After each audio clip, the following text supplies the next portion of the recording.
In the conclusion of The Wretched of the Earth, Frantz Fanon states that for humanity and for ourselves, we must develop new concepts. We must turn over a new leaf. And this is precisely the task that Sabelo Ndlovugacheni takes up in this text, Decolonization, Development and Knowledge in Africa, Turning Over a New Leaf.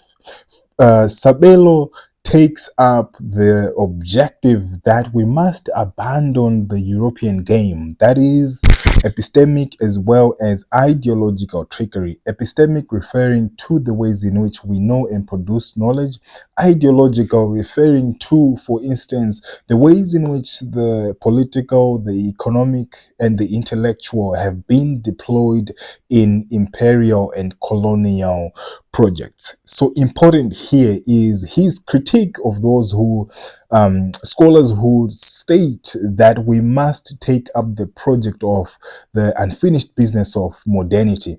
What this core does is that it assumes that the African has to move from a state of lawlessness, a state of nature, into a new state of civilization because of their contact with the colonizer. But rather here, Sabelo states that we rather must take up the unfinished business of decolonization. And he refers to, for instance, the Haitian independence of 1804, as well as the Bandung Conference of 1955, where Asia and Africa converged in Indonesia to think about decolonization as well as to scrutinize, right, colonization. That is to move beyond the sort of physical colonization and think about the ways in which economics as well as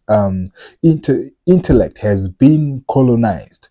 So the core here is to think about the instantiations over time, historical events over time that sort of show us the ways in which formerly colonized worlds were thinking about projects of freedom and projects of development from their own perspective, instead of deploying a colonial and imperial definition of what development is.